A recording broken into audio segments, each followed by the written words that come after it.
E aí galera, tudo bem com vocês? Bom, para quem não me conhece, meu nome é Rafael Basílio, eu sou engenheiro de desenvolvimento e trabalho aqui na Alemanha na área automotiva desde 2016, dono deste belo canal chamado Doutor Automóvel. Qual é o vídeo dessa semana? Já sabem, tá aqui no título, perguntas e respostas.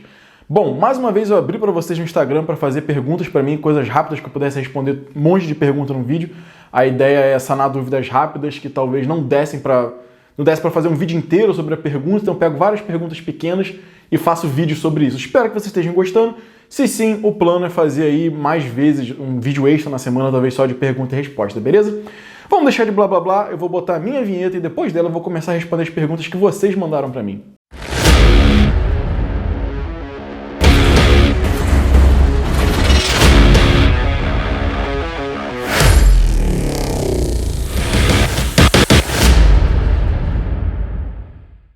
Bom, galera, estamos de volta e sem mimimi, sem mais delongas, vamos direto para as perguntas. Essa semana tiveram perguntas muito boas. E eu vou começar com a do Vinícius, que perguntou o seguinte: qual a diferença de aceleração e velocidade final de dois carros com o mesmo peso cavalo, no caso peso e potência na relação, mas sendo um mais pesado que o outro?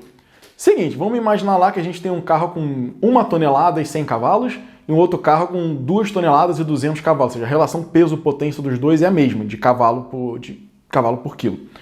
E, antes de mais nada, qual é o fator determinante para você ter essa relação de aceleração ou velocidade final maior? Caixa de câmbio.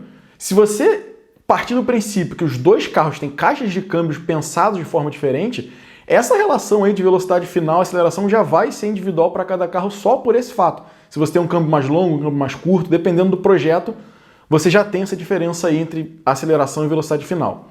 Se as caixas de câmbio forem iguais para esses dois carros, o que dificilmente vai ser, quem viu a minha videoaula de caixa de câmbio, se vocês não viram, dá uma olhadinha, vou deixar o link aqui embaixo. Você projeta a primeira marcha para o carro subir uma certa quantidade de rampa. E um carro muito mais pesado que o outro, mesmo com mais potência, não necessariamente tem uma primeira marcha igual, porque a gente já viu aqui que essa potência que a fábrica divulga, 100, 200, 300 cavalos que sejam, é a potência máxima. Todo carro tem uma curva de potência e isso vai influenciar aí na capacidade que você tem de aceleração. Além disso, que eu acabei de falar, também é um motivo. Não importa você ter a mesma relação peso-potência na potência máxima. As curvas de potência são diferentes para cada motor. Inclusive, eu já falei aqui que se você pega dois motores iguais que saíram da mesma linha de produção, eles vão ter uma curva de potência um pouquinho diferente um do outro. Então, ó, primeiro fator, projeto da caixa de câmbio. Segundo fator, a própria curva de potência e de torque dos carros, né, que é o que vai dizer se você vai acelerar mais ou menos. E outra coisa também que é muito importante, um carro mais pesado, mesmo com mais potência, também tem mais inércia. Inércia é o cara que vai te dificultar a acelerar o carro quando ele está parado e também vai te dificultar a frear o carro quando ele está andando. Então, basicamente, eu colocaria esses três fatores para você diferenciar a capacidade de aceleração de carros com o mesmo relação aí de peso-potência. A caixa de câmbio, a curva por si só e o fator lá da inércia do carro mais pesado ter reações um pouco mais lentas do que um carro mais leve. Bom, Vinícius, essa foi a minha resposta para a sua pergunta. Espero ter respondido ela direitinho do jeito que você esperava. Se você ainda tem dúvidas, fala comigo direto no Instagram que a gente bate um papo, beleza? Eu vou partir então para a próxima pergunta de hoje, que é do Bruno. Ele me pergunta o seguinte: por que a tecnologia do hidrogênio como combustível para automóveis não é explorada? Então, quem disse que não é? É bastante explorada. Aqui na Alemanha, por exemplo, a Audi tem o H-tron, né, o H-tron, que são carros movidos a hidrogênio. Basicamente, você tem dois tipos de usar hidrogênio como combustível. Na verdade, como combustível um só, que é o seguinte: o hidrogênio ele tem um poder calorífico muito maior do que o da gasolina. Então, se você pegar ele e usar de forma análoga ao que a gente usa como GNV no Brasil, o que eu quero dizer com isso? Você pega hidrogênio, joga na câmara de combustão e faz aquela coisa explodir e pegar fogo, ele vai ter um desempenho muito melhor do que o motor a gasolina. E se a gente acha hidrogênio no ar, não precisa mandar uma plataforma que custa milhões de dólares por dia, operar no fundo do mar e furar e tirar petróleo e refinar, por que a gente não usa hidrogênio como combustível? Agora eu vou ter que abrir um parêntese para vocês, que eu não sou especialista neste assunto em si. Mas, há uns 2 anos atrás, eu fiz essa mesma pergunta para um amigo meu que trabalha na Audi e é especialista em células de combustível, ou o que a gente chama aqui na Alemanha Wasserstoffzelle, que são as células específicas para hidrogênio. Ele trabalha especificamente com motores a hidrogênio. Ele me falou o seguinte: Rafael, a combustão do hidrogênio é muito melhor do que a da gasolina, você tem razão. Só que a eficiência do motor a combustão por si só é muito baixa. Se a gente comparar a eficiência do motor a combustão com o motor elétrico é muito mais eficiente no que diz respeito a aproveitar de fato a energia do que o motor a combustão. Então a gente percebeu que vale muito mais a pena pegar esse hidrogênio e transformar ele em energia elétrica para alimentar o motor elétrico do que simplesmente queimar ele no motor. A gente estaria desperdiçando muito combustível. E aí vem o terceiro ponto da nossa conversa aqui. Se a gente consegue armazenar, se a gente consegue usar ele como se fosse um carregador natural da bateria do motor elétrico, por que a gente ainda não usa células de hidrogênio hoje? Como eu falei para vocês, existem carros a hidrogênio aqui na Alemanha, em pequenos números, é claro. Você consegue abastecer com hidrogênio no posto, mas ainda é uma tecnologia cara, assim como é a tecnologia do carro elétrico. Então, no futuro, eu vejo aí 3 grandes vertentes de concorrentes no mercado automotivo.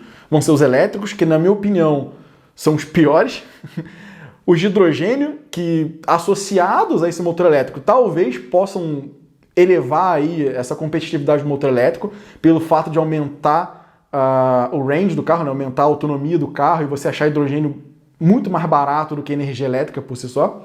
E o terceiro, que eu queria acreditar mais que seria verdade, seriam os e-fuels, que hoje é possível, eu já fiz um vídeo sobre isso aqui também, vou deixar o link. Hoje é possível você produzir gasolina, etanol, diesel a partir de compostos sintéticos. Você não precisa mais tirar petróleo do fundo do mar para fazer gasolina. Qual é o problema? A mesma coisa do motor a hidrogênio pela célula. O custo de produção desses combustíveis ainda é muito mais caro do que os combustíveis que a gente encontra no mercado atualmente. Muito disso se deve pelo fato de você não ter produção em escala disso. Mas eu acho que no futuro aí, espero, os e-fuels vão estar mandando em todo mundo e talvez esse combinação aí de hidrogênio com carro elétrico talvez seja uma boa ideia, uma boa saída para quem não quer emitir poluente no ar. Bom, longa resposta aí sobre motores a hidrogênio. Vamos partir aí para a terceira e última pergunta de hoje, que também é de um Bruno, mas não do mesmo Bruno que me perguntou essa agora. Olha só. Estou desenvolvendo um projeto de cálculo de dinâmica longitudinal. Teria alguma literatura para indicar? Então, cara, sim. Eu até deixei separado aqui porque são os livros que eu pessoalmente uso, que na verdade é um só. Esse cara aqui é o Road Vehicle Dynamics Fundamentals and Modeling. É do professor Georg Hill, da Universidade de Regensburg. Eu estudei lá, estudei com o professor Hill e já usava esse livro aqui desde a minha época de bacharelado. O professor Hill foi meu orientador de mestrado. E esse livro aqui, cara, eu usei ele por bons anos da minha vida. E para cálculo de dinâmica longitudinal, vertical, lateral, foi esse aqui o cara que eu usei. Inclusive, eu escrevi a minha tese de mestrado com muita coisa desse livro aqui no que diz respeito à modelagem. Eu não sei se você ainda encontra essa edição vendendo, porque existe uma edição nova, que é essa daqui, a segunda edição, que é um trabalho do professor Hill com o Abel. Não sei se vocês lembram, no cara que filmava os vídeos para mim lá na faculdade. Na época que eu fazia o mestrado, o Abel fazia o doutorado. E aí eu ganhei de presente esse livro aqui, que é a mesma coisa, mesmo livro em si, só que ele é melhorado. Ele tem mais cálculos de MATLAB, ele tem um pouco mais de prática, no caso, de respeito, no caso, a simulação colocada nele. Inclusive ganhei até com uma dedicatória aqui do Abel. Somos amigos aí pra caramba, até hoje a gente toma cerveja toda semana junto. Mas é claro que esses não são os únicos livros de dinâmica veicular do mundo. Existem N livros que você pode usar. Você pode usar o do Jazar, que é um que tem um R8 na capa, vou até botar ele aqui. Você pode usar o do Millikan também, que são livros muito bons. Se você tiver mais alguma dúvida, se esses livros não te ajudarem, eu acho que esse cara aqui já vai ser o suficiente para você. Se não, procura o Jazar, procura o Millikan. E se esses 3 livros não te ajudarem, você pode vir para mim, fala comigo no Instagram.